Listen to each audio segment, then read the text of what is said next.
Here's the deal. I would assume, say yes, have you ever heard of the concept of a ready, willing, and able buyer or an ABC buyer? So ready, willing, and able or ABC, right? These kind of subjective things, right? Well, what I realized is that I want to do my best to take away the subjectiveness of how do I evaluate my customers that are in front of me. It's not that I need ready, willing, able buyers. It's that I'm going to make them ready, willing, and sometimes able. It's not that I wish I had more A buyers.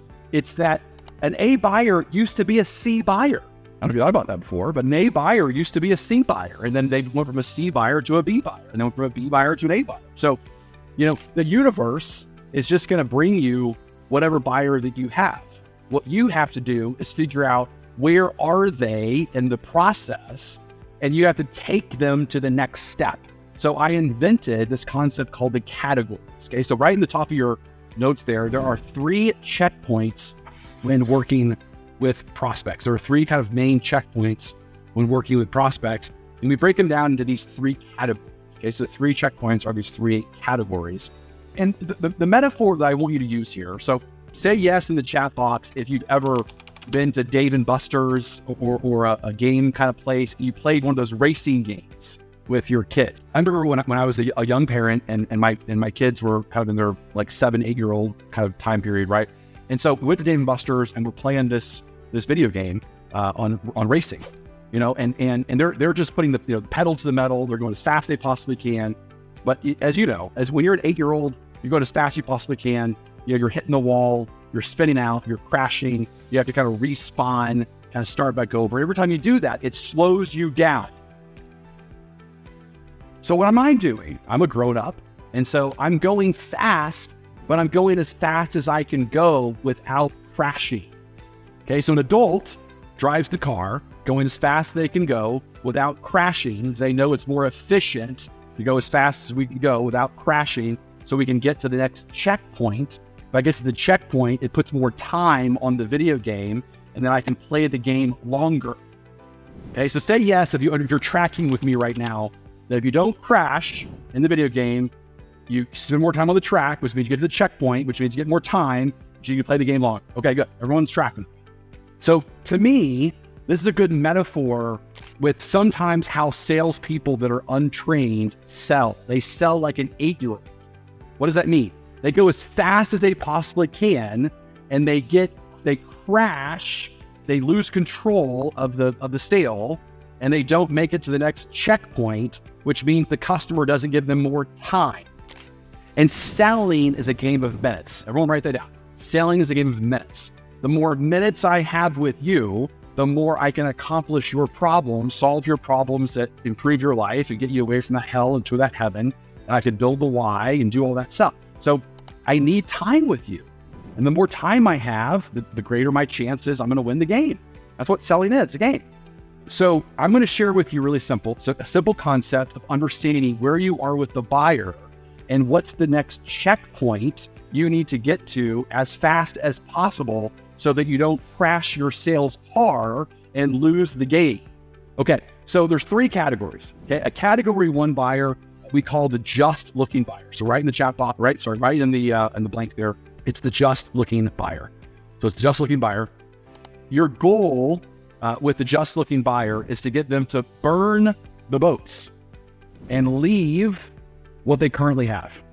So burn the boats and leave what they currently have. So I love this metaphor. This is a metaphor from Cortez.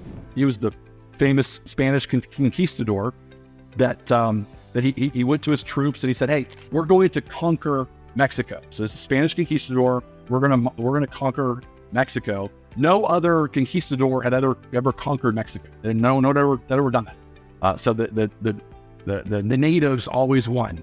And so he said, "Hey, we're going to conquer Mexico, or we're going to die trying. So burn the ships. We're not going back to Spain. We either all die in Mexico or we conquer Mexico. We're going to burn the ships."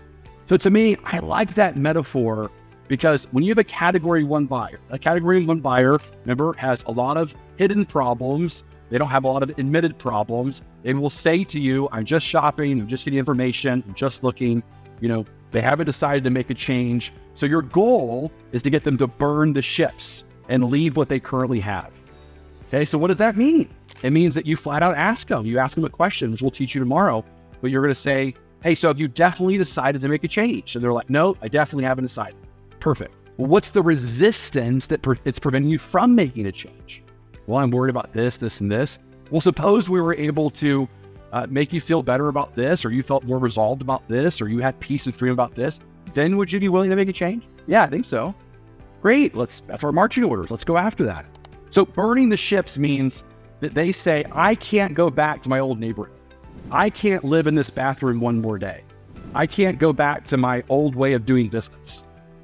I can't go back. I have to do something different. I've committed to changing. I'm committed to doing something different. That doesn't mean they're committed to buying from you. They're committed to doing something about the problem. Category 2. Category 2 buyer is, we call it the overwhelmed buyer. So this is someone that's decided to make a change. They decided to leave their current house. They decided to leave their current software. They decided to leave their current bank. They decided to leave their current home, their current community. But now they're overwhelmed with all the options. Now they're like, well, should I do it myself? Should I use an outside source? And I know I got to do something about it, but there's so many different ways I could go about fixing the problem. So being overwhelmed is a category 2. And your job is to remove the ambiguity and chunk it down. Okay, so your job is to remove the indecisions. Like there's a lot of decisions they have to make, and it's kind of overwhelming. Are they going to is it a do-it-yourself project? Are they going to outsource it to a national option like you? Are they going to use a low-cost version? Are they going to do a hybrid? There's just so many kind of things that now pop up. The budget, the time frame. Just so many things. And so they become very overwhelmed. And so your job with them is to remove those little decisions, that ambiguity, and chunk it down to make one decision at a time. I like to actually compliment people. I like to say, hey, it sounds like you've made the most important decision, Mr. Customer, which is decided to do something different. So like in my case, I'd say, hey, I'm really glad that you decided to train your people. I'm really glad that you decided to invest in them.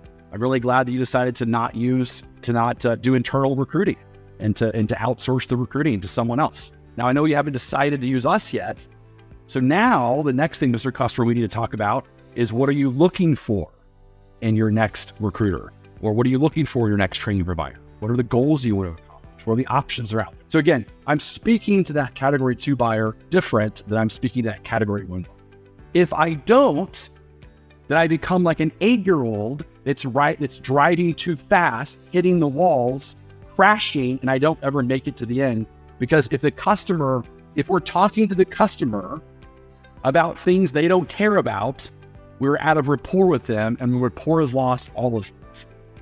So in order to get to the next checkpoint, we have to only talk to the customer about the things they care about the most in that moment. Okay, I'll explain that more in just a second. Last one, category 3, and we call that the torn buyer. And that's the buyer that's torn between you and your biggest competitor. Or it could be you and you. It could be, they're definitely moving forward with you. It's just between you and your middle priced option and your most expensive option. That could be an option too, right? So the torn buyers are torn between 2 things. Your job is to force the compromise and lead them to resolution. So usually it's between you and a competitor. And so your language here would be like, Mr. Customer, you're correct. That they are offering blank and we're not offering blank. But we're offering XYZ and they're not offering XYZ. So what we need to do, Mr. Customer, is figure out today which one is better for you, knowing there's no such thing as a unicorn. There's no such thing as a unicorn bath or unicorn CRM or unicorn product, unicorn home. And so you're going to have to compromise somewhere. So let's talk about, if you choose us, you're compromising in blank area. If you choose them, you're compromising in blank area. So between us and them, which one gives you more of what you want and less of the things you have to compromise on, knowing you have to compromise in both areas. But if you're the one that's controlling that narrative, then you have the highest probability of winning the sale, because you're the one that's in the game still. Your competition is not talking to them in this way. They've already crashed and burned. They haven't made it to this checkpoint. And so you still have control. You have position of strength by talking to them.